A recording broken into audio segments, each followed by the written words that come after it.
Je vous salue, bien-aimés, dans le nom merveilleux de notre Seigneur Jésus. Où que vous soyez chez vous, que vous soyez au travail, que vous soyez dans votre voiture, nous sommes unis par le même esprit. Nous ne nous voyons pas forcément, mais Dieu, lui, nous voit. Et c'est vrai, il nous unit. Nous sommes unis tous par l'Esprit de Dieu. Et avant de commencer à louer et adorer notre Dieu à travers quelques chants, permettez-moi de remettre ces moments entre les mains de notre Roi. Père éternel, nous te bénissons, nous t'élevons et nous t'exaltons parce que tu en es digne. Nous avons vraiment besoin de ta grâce. Alors nous te demandons, Seigneur mon Dieu, de conduire ces moments. Que tout soit conduit, dirigé par ton Saint-Esprit. Puisses-tu bénir ton chantre, tes musiciens, tes choristes. Puisses-tu bénir, Seigneur mon Dieu, tes techniciens, celui qui aura la charge de porter ta parole. Que tout soit conduit, dirigé par ton Saint-Esprit. Nous avons tant besoin de toi. Alors, Père éternel, marche devant et nous te suivrons. À toi vienne toute la gloire et cela dans le nom de Jésus. Amen. Je vous invite à louer notre Dieu avec moi, avec ce chant. Tout joyeux, bénissons le Seigneur. Chantons et célébrons ses louanges. Nous allons adorer et glorifier le nom du Seigneur Jésus. Alléluia.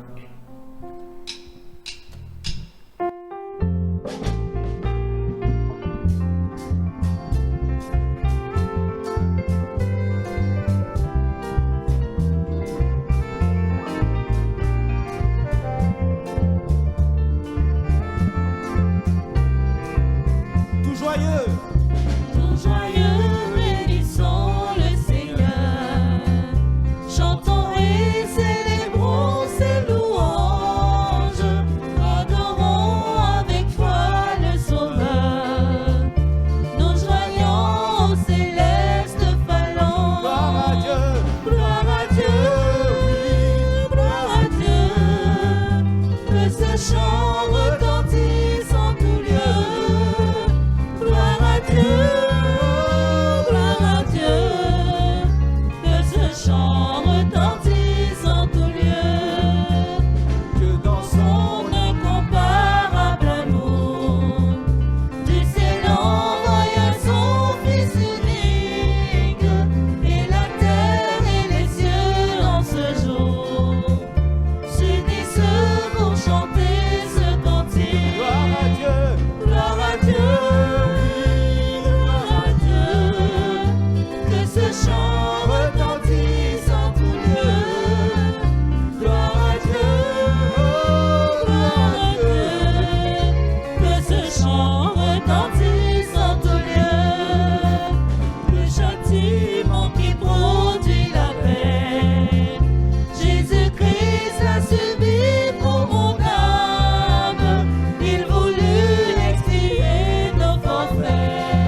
chanter ne suffit pas pour répondre à ton appel. Les apparences sont trompeuses.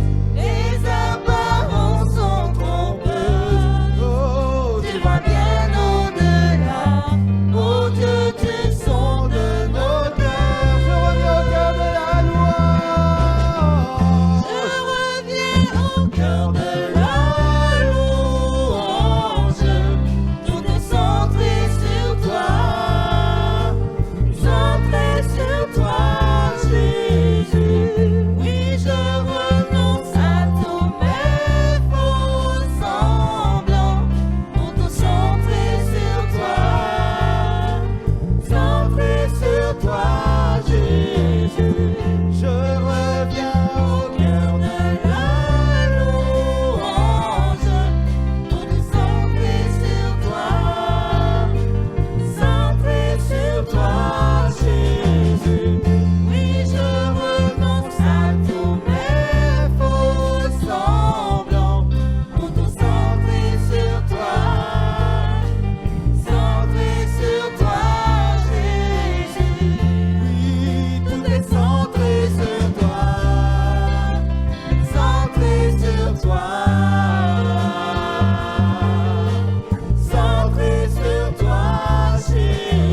me tais, oh j'apprendrai à écouter la voix du bon berger quand je l'entends.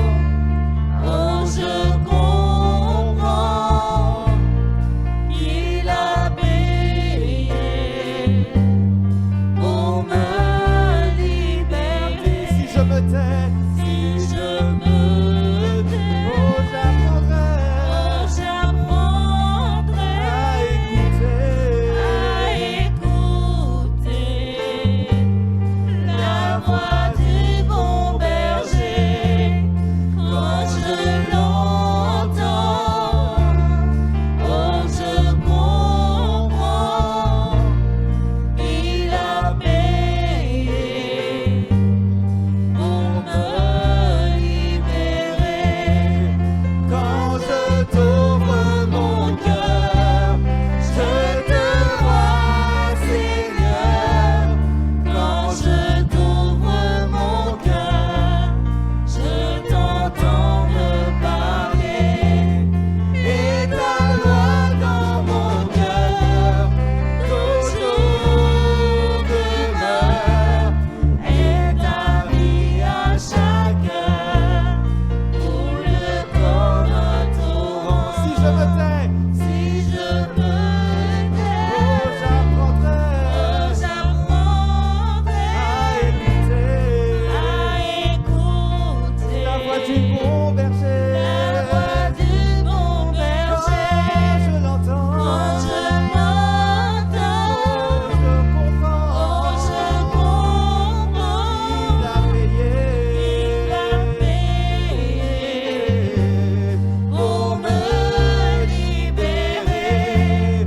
quand je t'ouvre mon cœur, Je te vois, Seigneur, quand je t'ouvre mon cœur, je t'entends me parler, et ta loi dans mon cœur, toujours demeure, et ta vie à chaque heure, coule comme un torrent. je t'ouvre mon cœur, t'ouvre mon cœur, je te vois, Seigneur, quand je t'ouvre mon cœur, je t'entends me parler, et ta loi dans mon cœur, toujours demeure, et ta vie à chaque heure, coule comme un et ta vie à torrent. chaque Et ta vie à chaque heure coule comme un oh, et ta vie torrent. à chaque Et ta vie à chaque coule comme heure un torrent, coule comme un et ta vie torrent. à chaque Et ta vie à chaque heure coule comme un torrent. Et ta vie à chaque heure coule comme un torrent. En effet, Père éternel, si nous nous taisons, eh ben nous apprenons à écouter ta voix. Et c'est ce que nous voulons faire, Seigneur mon Dieu. Nous voulons faire silence devant toi, afin, Seigneur mon Dieu, de t'écouter à travers ton serviteur, Seigneur mon Dieu, qui va parler de ta part. Que tu lui donnes une langue exercée, que tu le remplis d'une double portion de ton Saint-Esprit, afin que lorsqu'il ouvrira la bouche pour parler de ta part, qu'il puisse parler avec l'autorité et l'assurance et la liberté que tu lui as donnée. Que ton nom seul soit glorifié, exalté, magnifié et béni, et cela dans le nom de Jésus. Amen. Toute la place à la parole de Dieu.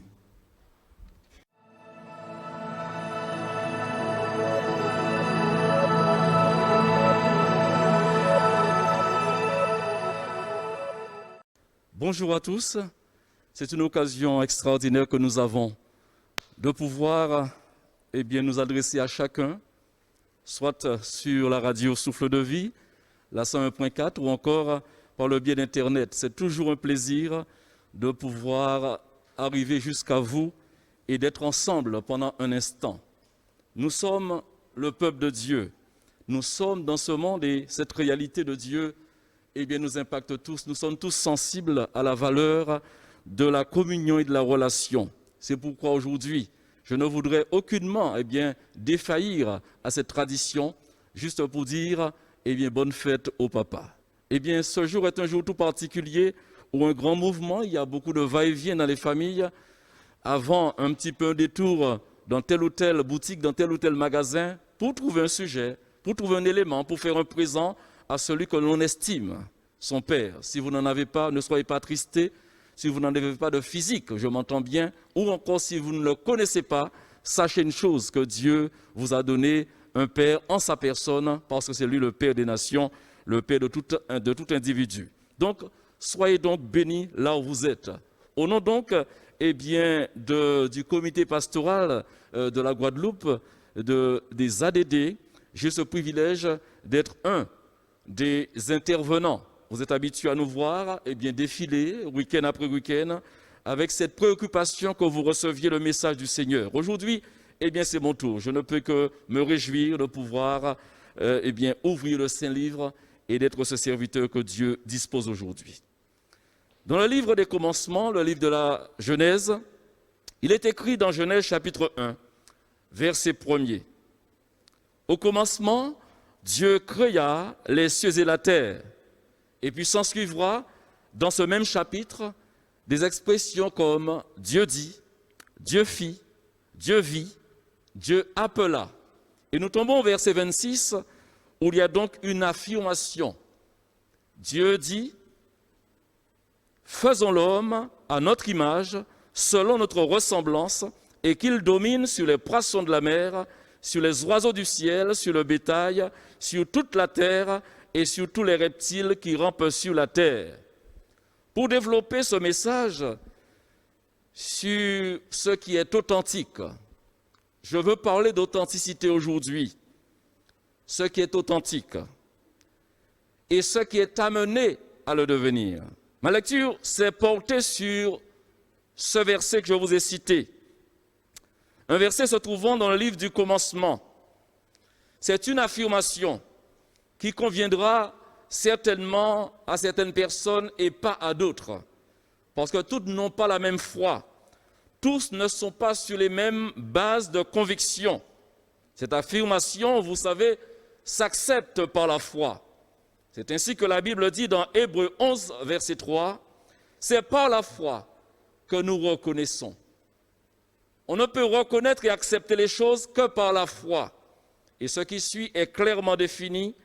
C'est par la foi que nous reconnaissons que le monde a été formé par la parole de Dieu, en sorte que ce qu'on voit n'a pas été fait de choses visibles, authentiques. Dans le cadre ou dans le développement de cette réflexion, de cette méditation, 3 phases seront touchées, seront indispensables, ou du moins à mes yeux. Seulement la troisième phase sera celle dans laquelle je m'étendrai un petit peu plus pour évoquer bien sûr l'authenticité. Ces 3 phases sont Dieu, le Père, le Fils et l'Esprit Saint. Deuxième phase, Dieu est avec nous. Et troisième phase, le Saint-Esprit est avec nous et en nous. Dieu le Père, le Fils et l'Esprit Saint sont authentiques. La Bible nous parle de leur communion qui n'est pas à discuter. Les 3 sont un. On parle même de Trinité, mais n'entendez pas dans Trinité cette définition d'un pluriel. Ça peut donc nous étonner, c'est assez mystérieux, mais pourtant, le Père, le Fils et le Saint-Esprit est une seule personne. Disons-ils, ou dira-t-il, je parle de Dieu, au verset 26, retournons-y, puis Dieu dit, faisons, écoutez bien, faisons. Vous l'avez compris, faisons. C'est un pluriel qui se dégage. Faisons l'homme à notre image. Comme vous dire, le Père, le Fils et l'Esprit Saint sont ensemble unis dans la même vision et bien de création. Dans 1 Corinthiens chapitre 8, verset 1 jusqu'au verset 6, dans un contexte particulier, mais je veux donc extraire des affirmations sur l'existence de Dieu, sur l'identification de Dieu. Pour ce qui concerne les viandes sacrifiées aux idoles, nous savons que nous avons tous la connaissance. Dit-il, la connaissance enfle, mais la charité édifie. Si quelqu'un croit savoir quelque chose, dit-il, il n'a pas encore connu comme il faut connaître. Mais si quelqu'un aime Dieu, celui-là est connu de lui. Pour ce qui est donc de manger des viandes sacrifiées aux idoles, nous savons qu'il n'y a du moins point d'idole dans le monde et qu'il n'y a qu'un seul Dieu. J'ajouterai qu'un seul vrai Dieu. Car s'il est des êtres qui sont appelés dieux, et remarquez l'orthographe avec un petit d, soit dans le ciel, soit sur la terre, comme il existe réellement plusieurs dieux et plusieurs seigneurs. Néanmoins, pour nous, alléluia, pour nous les croyants, pour nous les chrétiens, il n'y a qu'un seul Dieu, le Père, de qui viennent toutes choses et pour qui nous sommes, et un seul Seigneur, Jésus-Christ, par qui sont toutes choses et par qui nous sommes. Cette première phase, je veux la boucler ici et engager la deuxième phase. Dieu est avec nous. L'expérience d'Israël, parce qu'on ne peut faire l'économie de parler d'Israël quand on parle de Dieu. La Bible est claire, Israël n'a pas été une grande nation, mais Dieu a choisi Israël justement pour démontrer sa toute-puissance.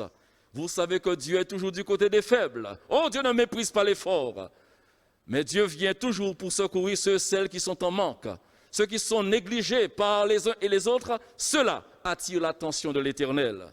Et Israël, justement, avec la présence, souvenez-vous, dans le désert, la présence du tabernacle au milieu de ce peuple, était tout simplement l'ombre des choses à venir pour l'Église qui allait naître, marquant donc Dieu au milieu du peuple avec le peuple. Le tabernacle était tout bonnement, permettez-moi l'expression, tout simplement plutôt, eh bien la présence de ce Dieu dont les cieux des cieux ne peuvent contenir. Vous vous imaginez quelque chose? Et dans Exode, chapitre 40, verset 36, jusqu'au verset 38, nous lisons ce qui suit. Aussi longtemps que durèrent leurs marches, alléluia, les enfants d'Israël partaient quand la nuée s'élevait de dessus le tabernacle, et quand la nuée ne s'élevait pas, écoutez bien, ils ne partaient pas. C'était comme un signal, jusqu'à ce qu'elle s'éleva. La nuée de l'Éternel était de jour sur le tabernacle, et de nuit, il y avait un feu aux yeux de toute la maison d'Israël pendant toute leur marche. Pendant toute leur marche. Dieu est celui qui commence avec nous, qui chemine avec nous et qui termine avec nous, que son nom soit glorifié. L'accomplissement de la prédication, ou de la prédiction, excusez-moi, s'est trouvé comme exprimé. Et nous sommes dans le Nouveau Testament, notamment le livre de Matthieu, au chapitre 1er, versets 22 et 23. Tout cela arriva, nous dit l'apôtre Matthieu. Tout cela arriva afin que s'accomplisse ce que le Seigneur avait annoncé par le prophète. Qu'est-ce qu'il avait donc annoncé? Voici, la Vierge sera enceinte, elle enfantera un fils, et on lui donnera le nom d'Emmanuel, ce qui signifie Dieu avec nous. Alléluia. Dieu avec nous. C'est cette deuxième phase que je veux amplifier, que je veux présenter. Est-ce possible que le Dieu dont les cieux des cieux ne pourraient supporter, contenir, soit en mesure d'être avec les humains? Et d'ailleurs, qu'est-ce qu'il ferait parmi nous? Avez-vous déjà vu de bonnes choses sur la terre? Vous plaisez-vous encore sur la terre? Oh, ce contexte dans lequel nous sommes depuis un certain mois, un nombre de mois plutôt, nous témoigne que rien ne va. Que ce soit au pôle Nord ou au pôle Sud, rien ne va ici-bas. Pour synthétiser, je dirais, il ne fait pas bon de vivre ici. Et pourtant Dieu, et en même temps je dirais, justement, c'est pour cela qu'il est venu, pour être en adéquation avec ce que j'ai dit. Dieu tourne le regard vers ceux qui sont négligés, vers ceux qui sont faibles, vers ceux qui ont besoin de sa grâce. Et justement, la terre est dans un contexte tellement difficile, inimaginable qu'un tel événement se produise, que le Fils de Dieu, le Saint, alléluia, puisse venir au milieu des hommes. Seulement, c'est surprenant, mais c'est la vérité, seulement rien n'est étonnant de la part de l'Éternel.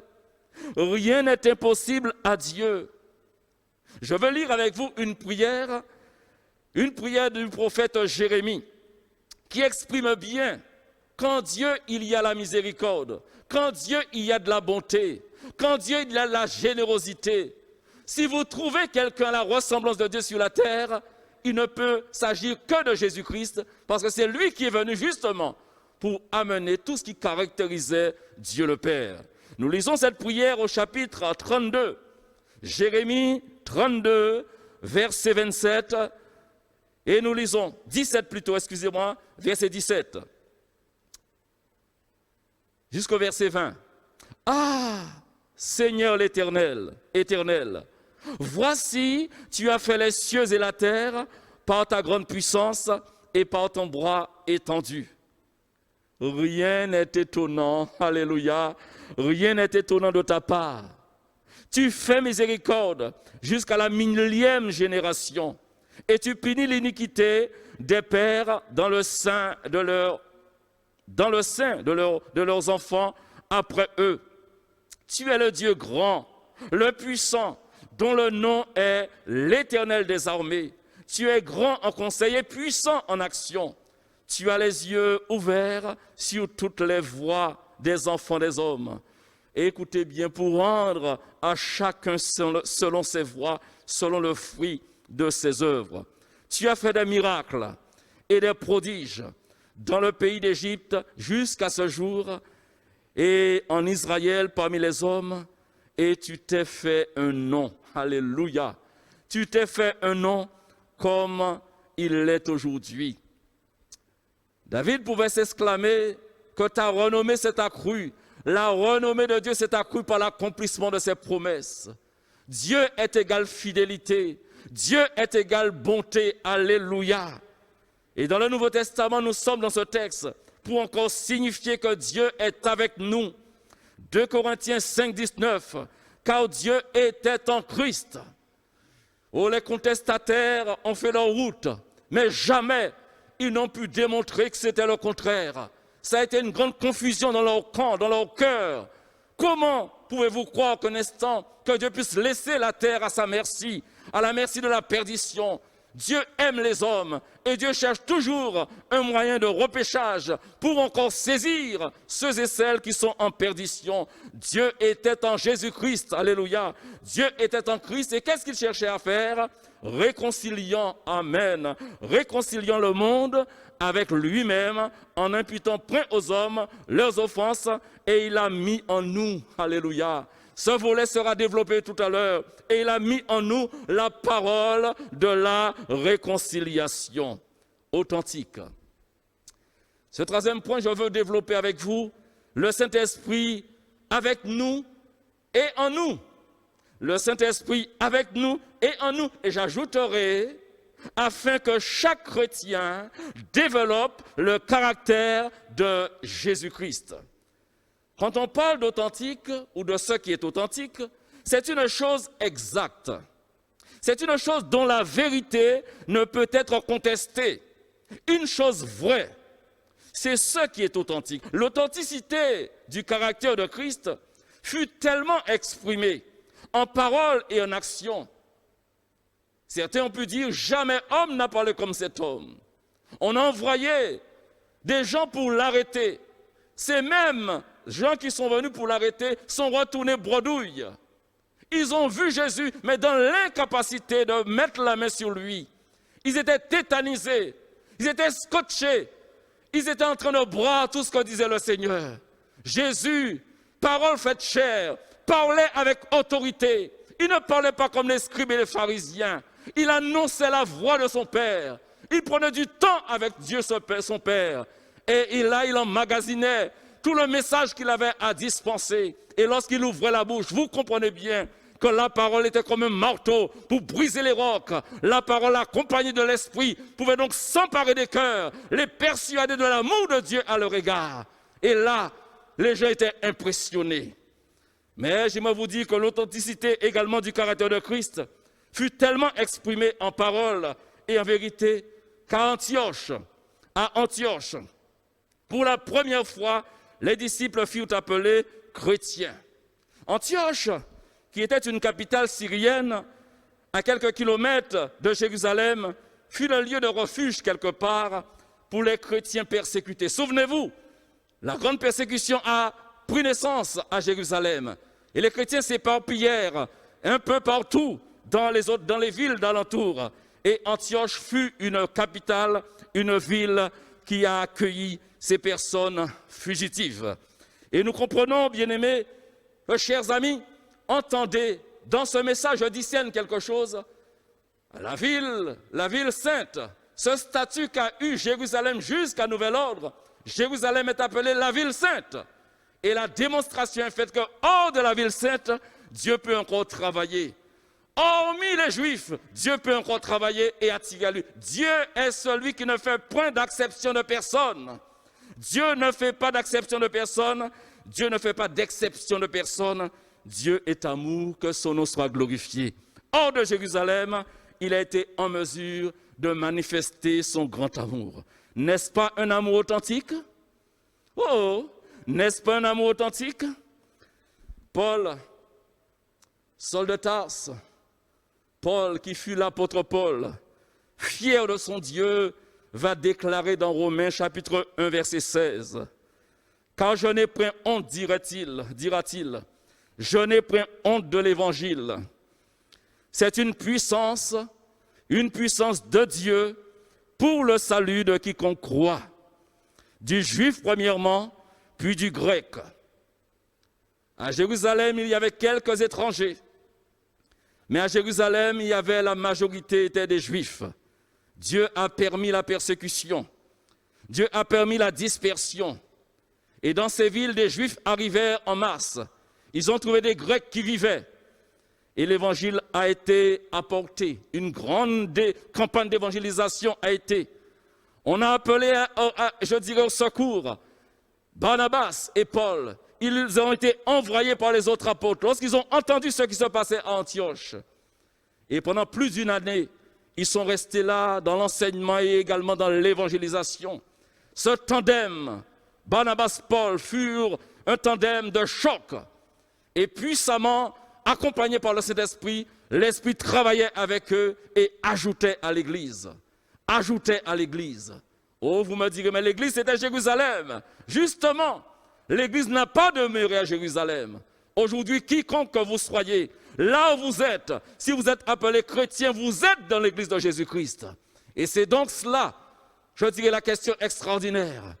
Le Christ a voulu que ses attributs restent dans nos cœurs, que son caractère naisse dans les chrétiens, dans le cœur des chrétiens, qu'il soit déposé comme un baume, comme une bénédiction, et que là où ils sont, qu'il soit lumière, qu'il soit sel pour la terre, pour pouvoir annoncer son bon évangile. D'ailleurs, l'apôtre Jean, si Paul, dans la fierté, a dit qu'il n'avait point honte de l'évangile, l'apôtre Jean n'est pas en reste. Dans Jean 3,16 jusqu'au verset 20, à son tour, il déclare cette parole universelle que tous ont déjà, ou du moins que la majeure partie des hommes ont déjà entendue, car Dieu a tant aimé le monde qu'il a donné son Fils unique, afin que quiconque croit en lui ne périsse point, mais qu'il ait la vie éternelle. Dieu, en effet, dit-il, n'a pas envoyé son Fils dans le monde pour qu'il juge le monde, mais pour que le monde soit sauvé par lui. Celui qui croit en lui n'est point jugé, mais celui qui ne croit pas est déjà jugé, parce qu'il n'a pas cru au nom du Fils unique de Dieu. Et ce jugement, c'est que la lumière étant venue dans le monde, les hommes ont préféré, j'allais dire malheureusement, les ténèbres à la lumière, parce que leurs œuvres étaient mauvaises. Car quiconque fait le mal hait la lumière et ne vient point à la lumière, de peur que ses œuvres ne soient dévoilées. On peut ajouter également le verset 21, mais celui qui agit selon la vérité.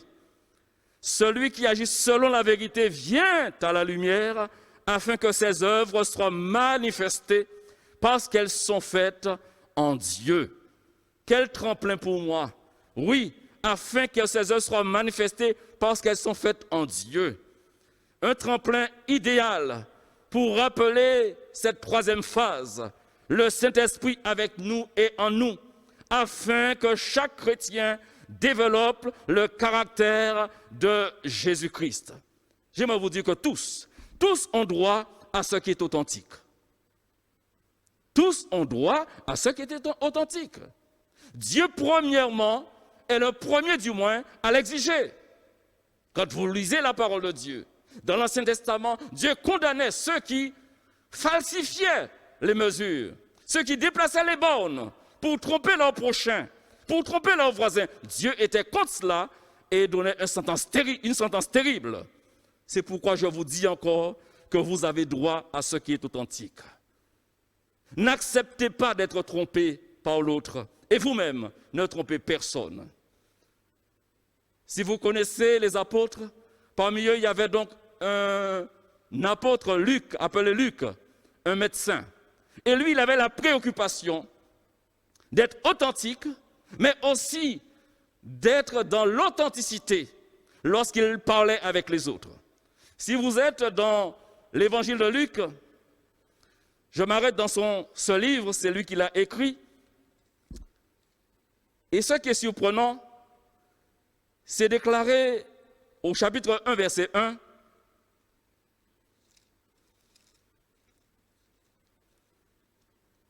Plusieurs ayant entrepris de composer un récit des événements qui se sont accomplis parmi nous, suivant ce que nous ont transmis ceux qui ont été des témoins oculaires dès le commencement et sont devenus les ministres de la parole.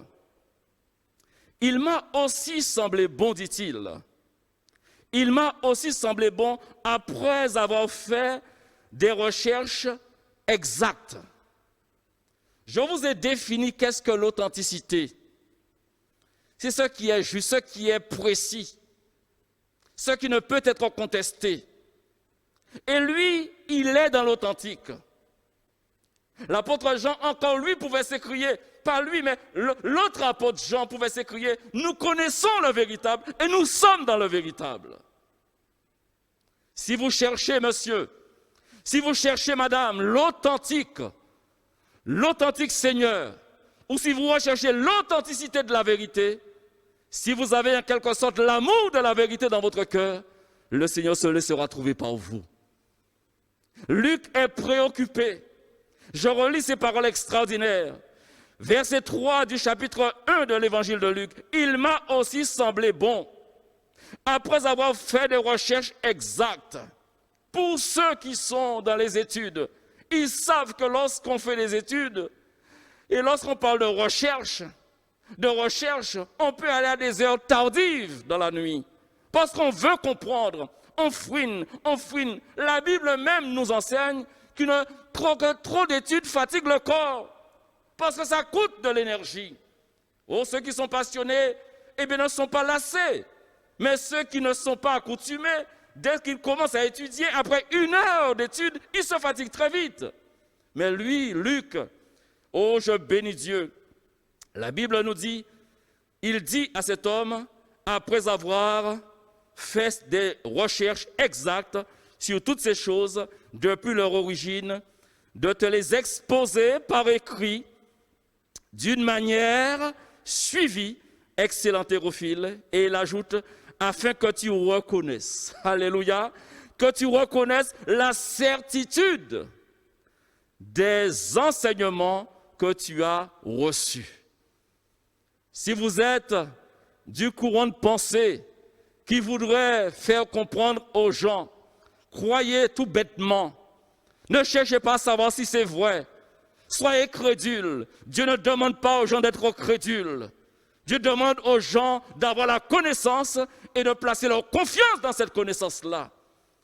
La vérité vous affranchira et la vérité vous rendra libre. Alléluia. Il n'est pas question d'être tout bébête, de suivre n'importe qui, et surtout le premier venu. Plusieurs sont venus, dira le Seigneur. Ils étaient des charlatans, des voleurs. Et Jésus dira, moi je suis le bon berger. Moi je suis le bon berger.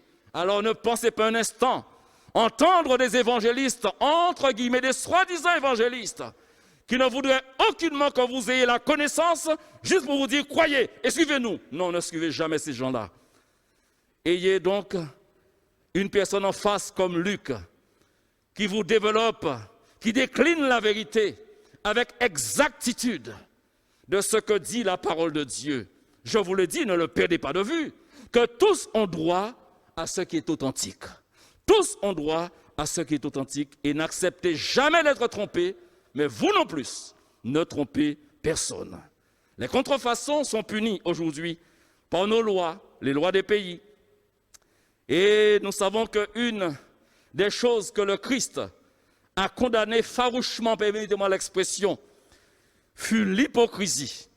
Et ça n'a pas changé. Je cite, un jour il va s'adresser à certains. La Bible dit, dans Luc 12, verset 1er, sur ces contrefaites, les gens s'étant rassemblés par milliers, au point de se fouler les uns aux autres, Jésus se mit à dire à ses disciples, il est préoccupé que ses disciples vivent dans l'authenticité. Il se mit à dire à ses disciples, avant tout, gardez-vous, préservez-vous du levain des pharisiens, qui est l'hypocrisie. L'hypocrisie, c'est dire ce que l'on ne pense pas. C'est faire ce qui ne suit pas la logique de notre cœur, de notre pensée. On trompe celui qui est en face. On dit ce que l'autre veut entendre, mais on ne le pense pas fortement. On agit. Bref, Jésus n'a pas été hypocrite. Il a dit qu'il allait venir. Mon Père, fais-moi un corps pour que je vienne sauver l'humanité. Il est venu. Il n'a pas été dans la démagogie, mais il a été dans la vérité. Alléluia. Il a été jusqu'à la croix. Pour qu'aujourd'hui, ce message soit dispensé. Pour qu'aujourd'hui, son serviteur ait de l'assurance pour vous dire, soyez sauvés de votre perversité. Soyez sauvés de la misère. Soyez sauvés de l'emprise diabolique.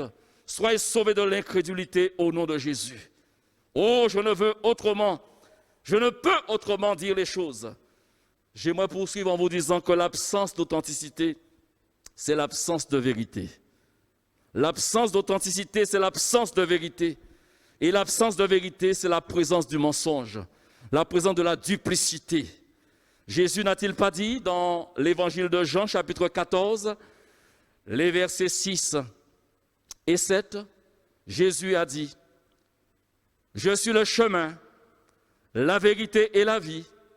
Nul ne vient au Père que par moi. Si vous me connaissiez, alléluia, si vous me connaissiez, vous connaîtriez aussi mon Père. Et dès maintenant, vous le connaissez et vous l'avez vu. Amen. Alléluia. En voyant le Fils, vous voyez le Père. En entendant le Fils, vous entendez le Père. Vous ne perdez pas de vue que Dieu était en Jésus-Christ, cherchant à réconcilier les hommes avec lui-même. Oh, cela est contesté, cela est discuté. Mais je me vous dis que Jésus est authentique. Jésus est authentique et souhaite également la continuité de cette authenticité. Ce souhait va emmener le Seigneur à faire une chose intelligente. Il va laisser dans chaque chrétien, dans le cœur de chaque chrétien, de chaque croyant, il va laisser son Esprit Saint. Et son Esprit Saint pourra travailler nos cœurs dans la régénération pour nous emmener à la ressemblance, alléluia, à la ressemblance de ce Seigneur extraordinaire. Nous sommes dans Romains, au chapitre 8, verset 10 jusqu'au verset 14. Et si Christ est en vous, dit le texte, et si Christ est en vous, cela vous peut aussi dire, il peut ne pas être en vous. Mais s'il est en vous, il y aura une conséquence heureuse. Il y aura donc une suite extraordinaire. Si Christ est en vous, le corps, il est vrai, est mort à cause du péché, mais l'esprit est vie à cause de la justice. Et si l'esprit de celui qui a ressuscité Jésus d'entre les morts habite en vous, celui qui a ressuscité Christ d'entre les morts rendra aussi la vie à vos corps mortels par son esprit qui habite en vous. Ainsi donc, frères, nous ne sommes plus redevables à la chair pour vivre selon la chair. Si vous vivez selon la chair, vous mourrez. Mais si par l'esprit vous faites, écoutez bien, mourir les actions du corps, vous vivrez. Car tous ceux qui sont conduits par l'esprit de Dieu, sont fils de Dieu. Amen. Tous ceux, on relit cette parole, car tous ceux qui sont conduits par l'Esprit de Dieu sont fils de Dieu. Et vous n'avez point reçu un esprit de servitude pour être encore dans la crainte, mais vous avez reçu un esprit, l'Esprit Saint, l'Esprit de Dieu. Vous avez reçu un esprit d'adoption par lequel nous crions Père ou encore Abba, ce qui signifie la même chose. L'Esprit lui-même rend témoignage, alléluia, à notre esprit que nous sommes enfants de Dieu.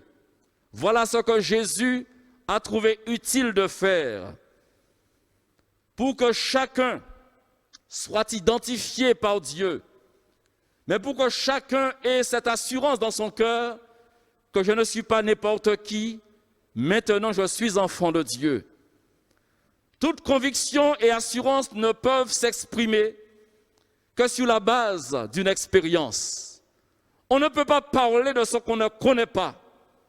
Et notamment dans le domaine des choses spirituelles, tel on fait une expérience, tel autre n'a pas fait d'expérience et aspire à une expérience. Mais celui qui est aspirant n'a pas encore fait l'expérience. Sera dans la soif, dans le désir de connaître, dans le désir d'expérimenter.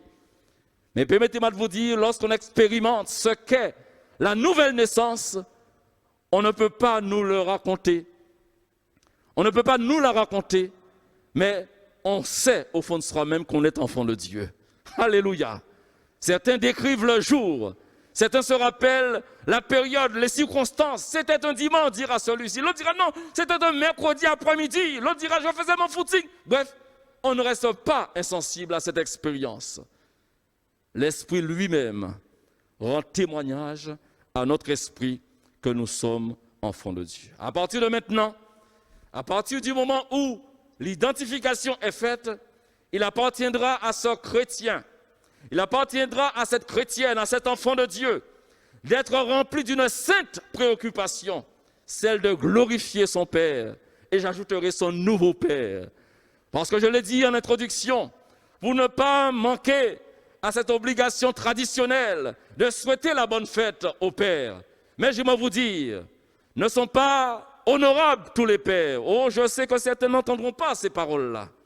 Certains pères ne sont pas honorables parce qu'ils ont manqué à leurs responsabilités.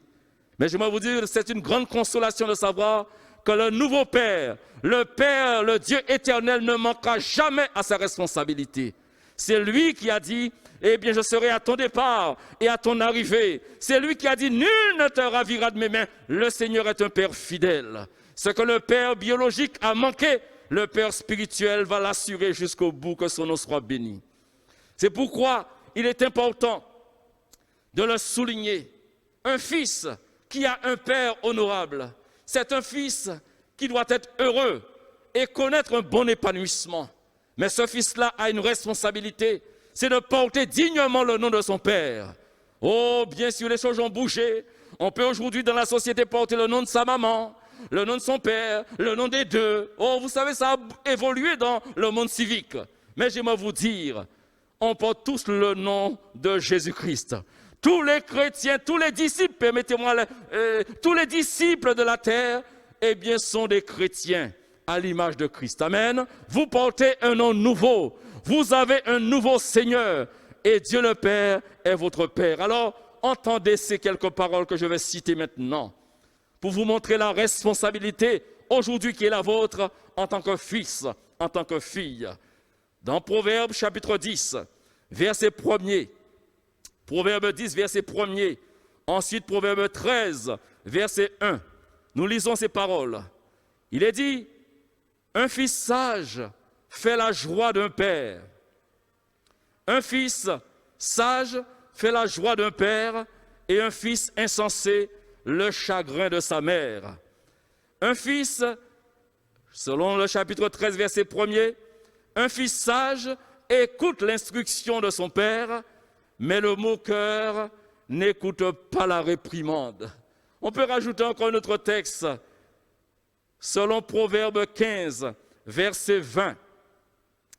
Un fils sage fait la joie de son père, et un homme insensé, non seulement ne fera pas la joie de son père, mais la Bible dit, et un homme insensé méprise sa mère. Oh, doublement pénalisable.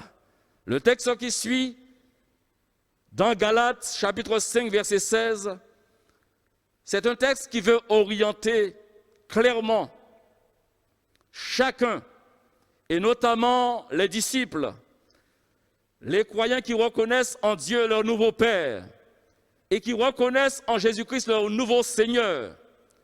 Parce que la Bible dit que l'homme est esclave de tout ce qui triomphe de lui. Et si Jésus-Christ a triomphé de nos péchés, c'est pour que nous puissions lui appartenir. C'est pour que nous puissions être ses disciples avec fierté, non seulement déclarer comme l'apôtre Paul que je ne prends honte de l'Évangile, mais aussi pour engager sa vie, notre vie, à le suivre. Jésus disait, entendez bien, que tous ceux qui veulent me suivre, qu'ils renoncent à eux-mêmes et qu'ils me suivent, alléluia, et qu'ils portent leur croix. Dans Galates, nous avons donc une orientation claire. Et dans cette orientation, dans ces orientations communiquées, se trouvent des choses à jeter, des choses à rejeter, à mettre de côté. Et se trouve un autre aspect, des choses à garder, des choses à développer. Je dis donc, verset 16, « Marchez selon l'esprit, et vous n'accomplirez pas les désirs de la chair. Car la chair a des désirs contraires à ceux de l'esprit, et l'esprit en a de contraires à ceux de la chair. Ils sont opposés entre eux, afin que vous ne fassiez point ce que vous voudriez. Si vous êtes conduits par l'esprit, vous n'êtes point sous la loi. Or, les œuvres de la chair sont manifestes. Ce sont l'impudicité, l'impureté, la dissolution, l'idolâtrie, la magie, les inimitiés, les querelles, les jalousies, les animosités, les disputes, les divisions, les sectes, l'envie, l'ivrognerie, les excès de table et les choses semblables. Je vous dis d'avance, comme je l'ai déjà dit, que ceux qui commettent de telles choses n'hériteront point le royaume de Dieu. Et l'autre chose, l'autre aspect. Mais le fruit de l'esprit, c'est l'amour. Le fruit de l'esprit, c'est la joie. Le fruit de l'esprit, c'est la paix. Le fruit de l'esprit, c'est la patience. Également la bonté, la bénignité, la fidélité. Le fruit de l'esprit, c'est aussi la douceur, la tempérance. Et pour éviter toute confusion, l'homme de Dieu ajoute, la loi n'est pas contre ces choses. Ceux qui sont à Jésus-Christ, ça devient très très intéressant. Ceux qui sont à Jésus-Christ ont crucifié la chair avec ses passions et ses désirs.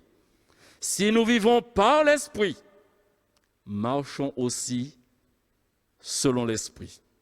Ne cherchons pas une vaine gloire en nous provoquant les uns les autres, en nous portant envie les uns les autres. Je vous l'ai dit au départ, il y avait donc une orientation, 2 orientations pour être plus précis.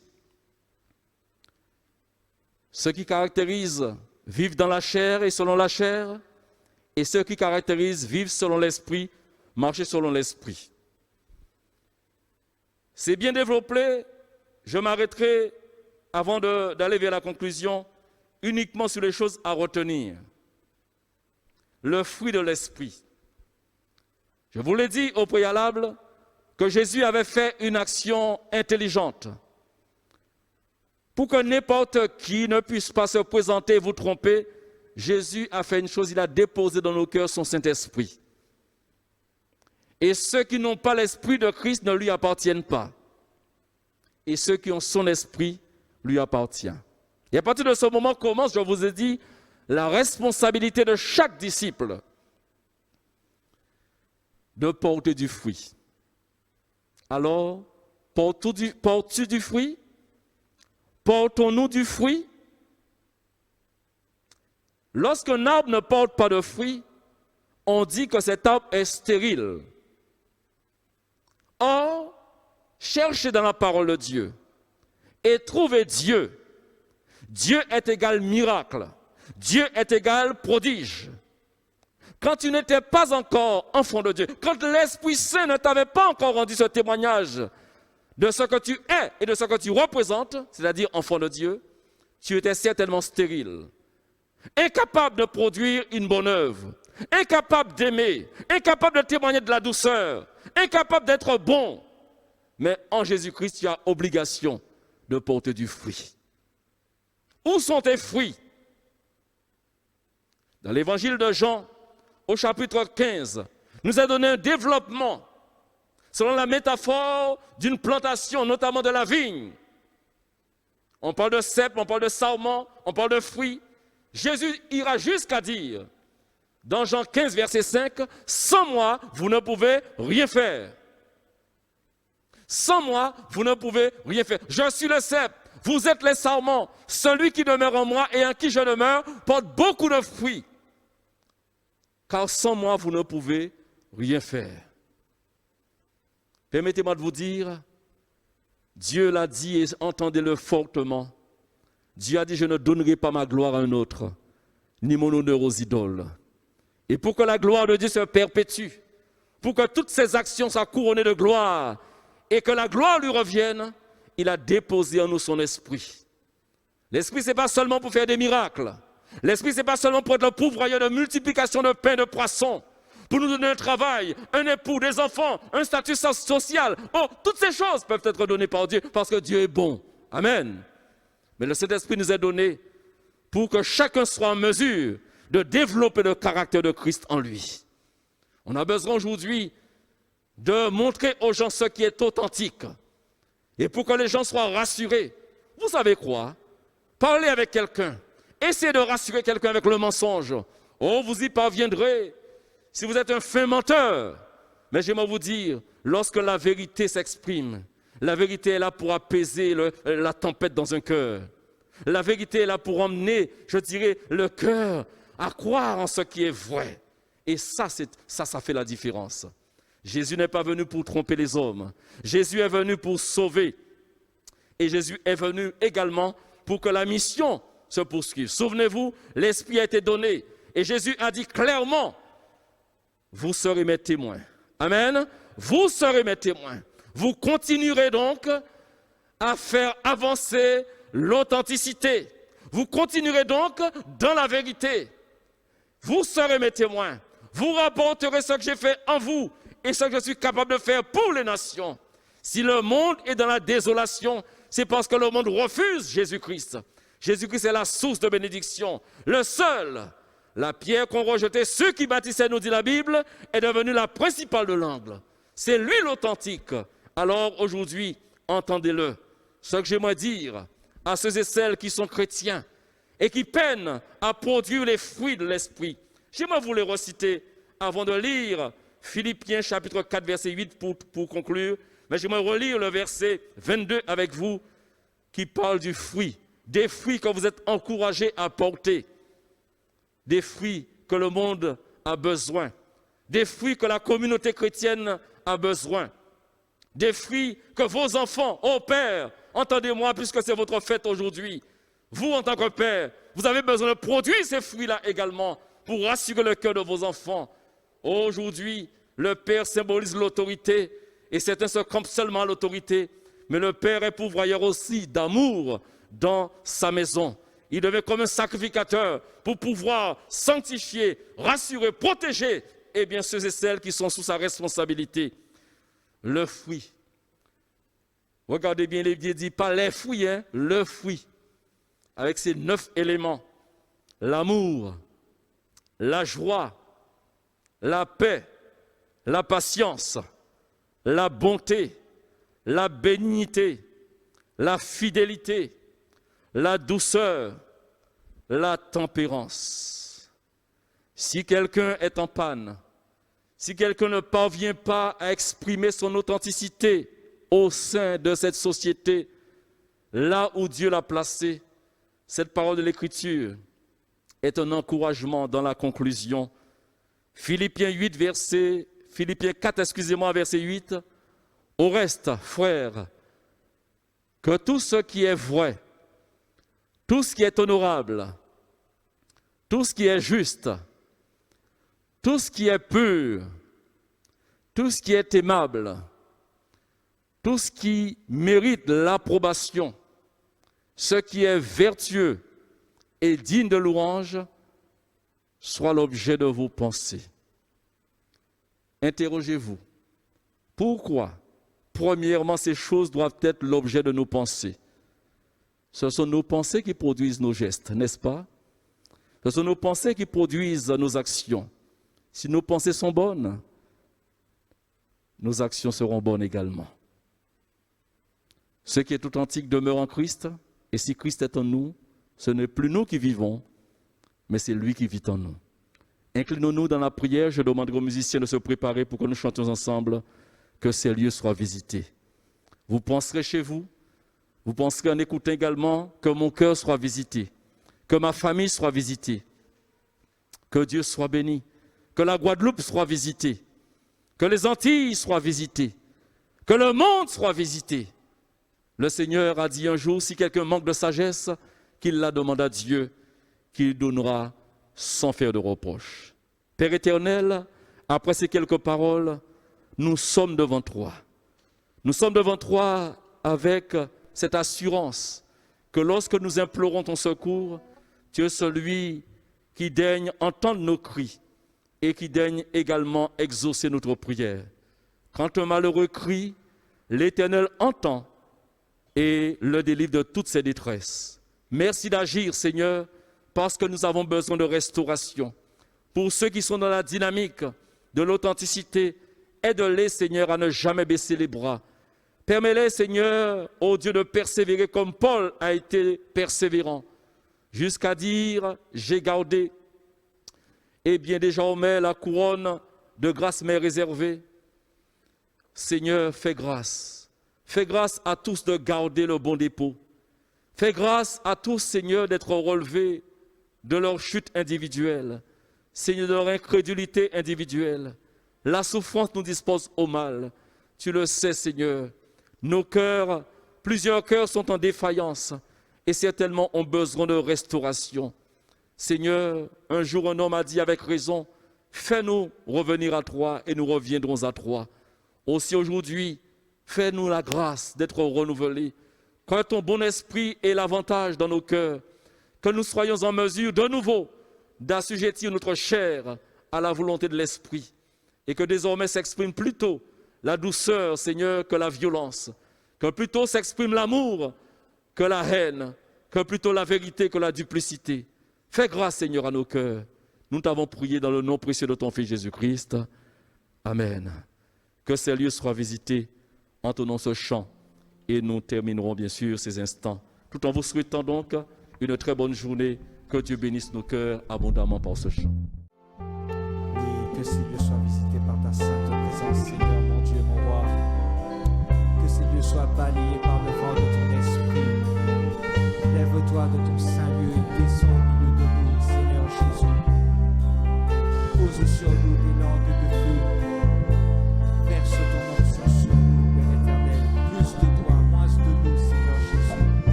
soient visités. Que ces lieux soient visités.